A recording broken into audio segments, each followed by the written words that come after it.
Good morning, good afternoon, good evening, folks. How you doing today? We are on our expert series with Mr. Jonathan Twomley. How you doing, sir? I'm doing great, Michael. How are you? I'm doing well. I really appreciate the conversations because sometimes it just allows me to feel better, or sometimes even vent.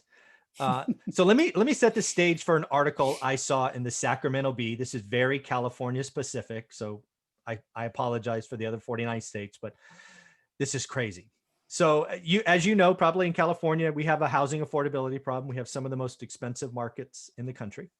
Like I'm in part of the country where the average home is 7 figures and above, as an example, and it's very difficult for the average person to buy a home.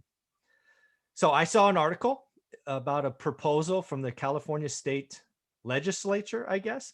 They want to become the silent partner, almost like a joint venture with first-time homebuyers, and they want to own 45% of your home. So I saw this, and I'm going to bring up the article here in a minute so you can see it. But Okay. that just doesn't feel good on so many levels. But I don't want the state in my business for anything, let alone part of my home ownership. Any thoughts on that idea before I bring up the article? I know you haven't seen it yet, but any first gut reactions? Well, I mean, I assume that this is voluntary, right? So you don't, the state is Yeah, not compelling you to I would to assume so. do it. Yes. They're trying to assist people. So I Yeah. guess the issue then becomes like, what is the effect on the, is this going to distort the market Yeah, you think? even further, right? I Yeah, mean, if suddenly everybody now has an additional 45% down, to put down, I think there's a good chance of this just becoming a counterproductive thing. exactly. Because it'll just, it's, We have a supply problem, folks, not a yeah, demand problem. yeah. I mean, remember, when after the Great Recession, the federal government said we're going to give you an $8,000 I did. deferred tax. I mean, it wasn't actually a tax cut, but it was like, you know, we're going to defer your taxes by $8,000 if you buy a house now. Mhm. And I remember people reaching out to me and saying, should I? And we actually, just by happenstance, we actually got that because we were dumb and we bought our apartment at the very top of the market, and but it was in New York was late, so Okay. they had already offered that, but that wasn't why we bought it. We bought it because my wife was pregnant. She's like, we have to Yeah, have it. I don't bedroom. want to live in the rental when I'm pregnant and when we have a baby. So, Come on, honey. and I was like, come on, just wait 6 more months. The market is collapsing. Come on. And she's like, no, we have to buy right now. So anyway, Understood. but so I remember people asking me like, should I buy a house now because of this $8,000? And I was like, no, right? No. Because, well, first of all, the market may continue to fall and it's going to just wipe out the 8,000. And on the other hand, it'll just raise the price of houses across the board by $8,000, and Yeah.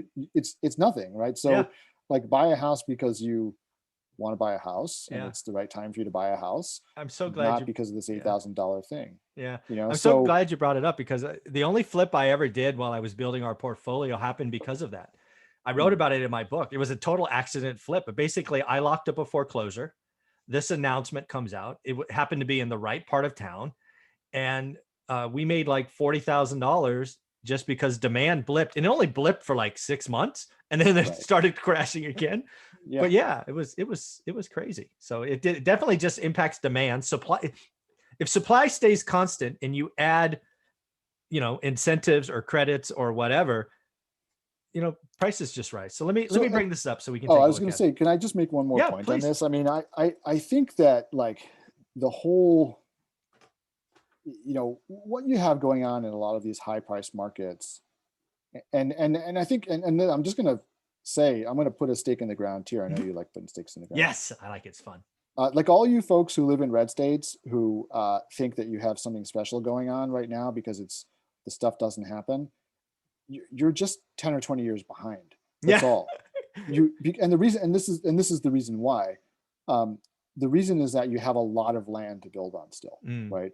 And the states like California and New York, we went through this in the 50s, 60s, and 70s, where outside the major cities, all yeah. the farmland got bought up and became suburbs, right? Yeah. And then to the point where eventually it got too far away to commute. It was too much of a pain, right? So that's Hmm. kind of where it stopped. Yep. And but then all that suburban development was all full of restrictive zoning, Yep. right?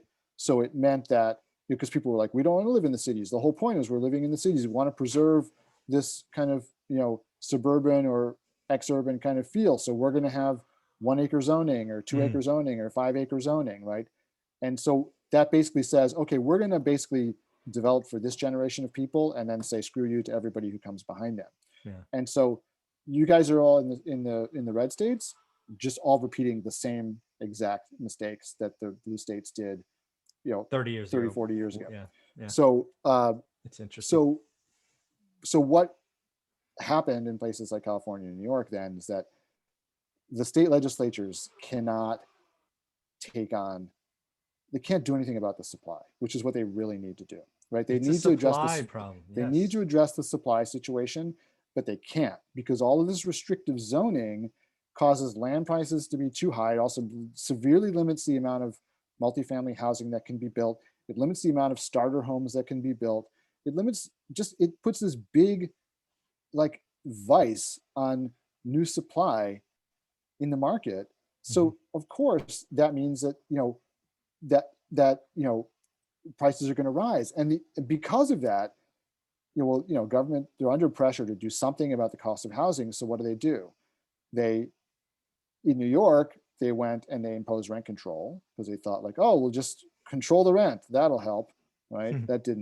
That was a big mistake because that just made it even harder and more expensive to build, right? And then in places like California, now they're trying to, well, what else can we do? Well, we'll just give people money to make it more affordable. Yeah. But all that's going to do is distort the market and cause, more, it's just going to, it'll, for the people who get in right away, it'll be good. Yes. Right.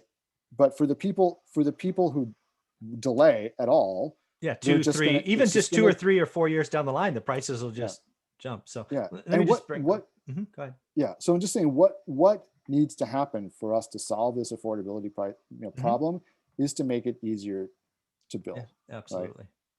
Yeah. So again, I haven't read lots of articles on this. It's one of those things that just shook me. So again, California can get into the business of helping first-time homebuyers make the down payments under a new proposal that aims to lower barriers to ownership in an area of sky-high pricing. Cool.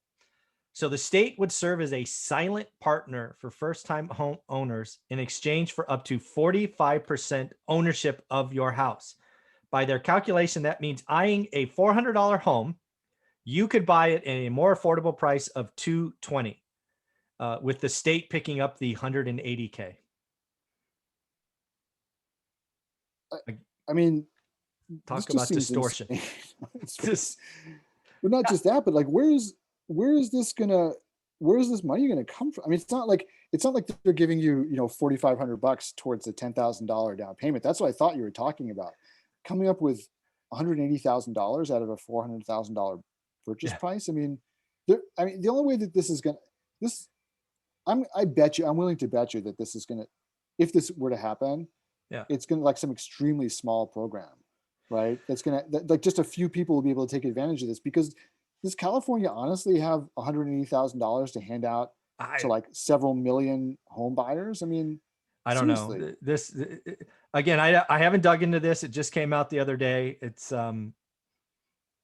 to me, back to your bond issue. I don't. Basically, we have I think $50 billion surplus, and they're looking for ways to spend it instead of building dams and other things.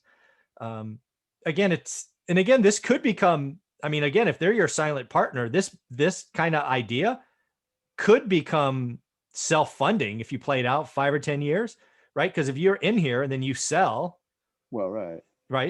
In theory, you could play that out. Or, look,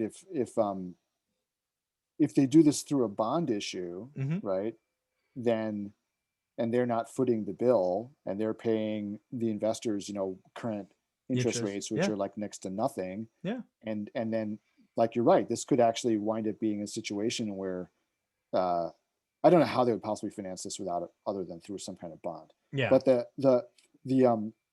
look, it could, you're right. It could wind up, being extra money for the state. On the other hand, then what happens when the prices tank, and then if people start walking, like what's going to happen? Think about this. Like, let's say the prices tank and then people start walking away from their homes. And Well, now, let's actually play just like we did now with this, Jamie Dimon, the dominoes, right? Again, we're not saying this gets approved. This is just something that I read that shook me to my core. And then I started playing it out. Okay, let's say this gets passed. Don't know if it will. Let's say it gets passed at this kind of level. First thing that's going to happen is the first year or two of a program like this, prices will adjust higher. They just will, yeah, right? yeah. More demand, more yes answers, right? Just all of these things. More yes answers means higher prices.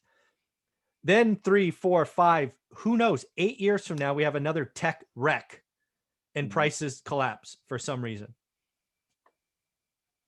Suddenly strategic default becomes the topic du jour in California. And it's kind of, talk about creating a bubble. This would create a bubble on crazy size, in my opinion. I'm assuming that this is going to be limited to like starter homes, right? And like first time buyers, clearly. First time buyers, right? Yeah. So, and subject to some kind of upper limit on price, I'm sure. You would think. But I just think that this seems to have like it basically just sows the seeds of its own irrelevance, right? If let's just say it's capping it at 400K, that's the number that's here. The number they have here, yeah. Like how long is it going to be before every 400K home is now, like worth 600K because of this program, and now there's no houses that are eligible for the program anymore. Yeah, right? No, exactly. Right?